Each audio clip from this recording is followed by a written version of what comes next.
Hey, welcome to your Cancer horoscopes for the week of August 13th through 19th. We're going to kick off this week with a bang, but then it's going to be smooth sailing from there because we ended last week with the moon in our sign. Unfortunately, there was no horoscopes this week or last week, so apologize for that. Did put a video apologizing for that on there. So hopefully you were listening to some other horoscopes and you knew that the moon was in your sign. If you didn't, it was. And it will kick off this week with the moon in your sign in opposition with Pluto. And that's where we kind of kick off the week with the bang here. That opposition with Pluto. The moon's influence is on long-term goals. Then Pluto's influence is on the mind and how the mind works. Now, I have a Cancer child, almost a triple Cancer, but not quite.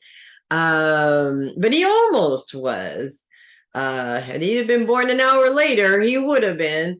But I have a Cancer child. I see where a lot of times he has these really brilliant, really creative ideas, and then he talks himself out of it every single time. And a lot of that is happening in here. So this is the whole issue here, the moon causing an emotional reaction around your long-term goals, specifically because you can't get rid of that stinking thinking. And with Pluto being retrograde, of course, it's really going to make it more difficult to get rid of that stinking thinking, which is unpleasant as all you know what. So my advice through that is a lot of times, me personally, I'm not a Cancer. I do have a Cancer rising, so maybe that does count. And I find myself, for whatever reason, there are influences around me, I'm sure, that have something to do with it, various frustrations, various difficulties. I find myself going down this rabbit hole in my mind. And in the rabbit hole in my mind, I'm not good at what I do. Nobody's really listening to me. I'm recording these horoscopes for no reason. There's and I know, by the way, I know I'm not recording them for no reason because I can see that people are looking at them. So bottom line here is that we are really good at convincing ourselves of what we need to hear so that we don't put any energy into possibly failing. And that's where this stems from every single time. And the bottom line here is that you can't think about failure. You're going to fail, number one. Every single one of us does. You're going to fail. But failure is not the end all of everything, like most people think it is. Failure is an adjustment period. That didn't work. Let's adjust it so that we can find a way of it actually working. So we're really just, I hate to use the L word, but we're really just kind of being lazy about it. And that's honestly where I come from. Knowing that it's a lot of work, that's where the stinking thinking starts to come in and convince me that I'm doing all this work basically for nothing, which is not true. I do have some success and I do have some failures, it is what it is. So it's just me convincing myself that I don't have to get off my butt and do it, literally, but in an extremely overly emotional way that helps us to maybe spin the story in a way that is less about being lazy and more just about, not being able to do it for whatever reason. The good news is that the moon's grand sextile with Uranus and Neptune actually is very helpful with this problem, because this is a problem that always happens, right? This is not this just started problem. You guys are Cancers. This is probably a problem that you've had your entire lives when you think about it. So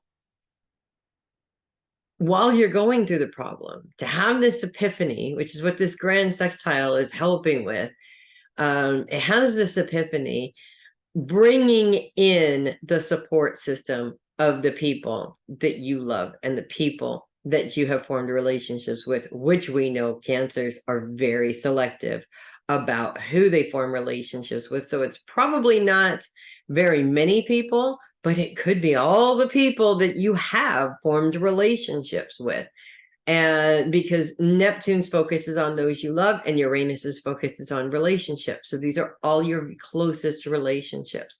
By allowing those individuals to come in and assist you, it does help you to open up opportunities that will eventually get you into the direction that you want to go in. But you have to allow the help. That's the deal breaker there. If you allow help, that means that you're doing it. If you don't allow the help, that means that you are convincing yourself that you're not going to do it. Not that you can't, that you're not going to do it. Now, the moon moves on the very next day, and there is no planets really influencing Cancer. We do still have Juno at the very beginning of the week. Let's just see here. Yeah, for the first few days of the week, we still have Juno's influence, and then it moves into Leo about midweek.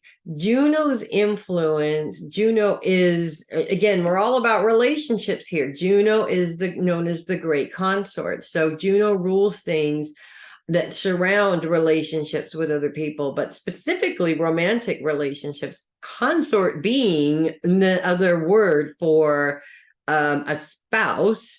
And so we are looking at really connecting with the closest people around us in order to help us decide which direction we want to go in terms of our long-term goals.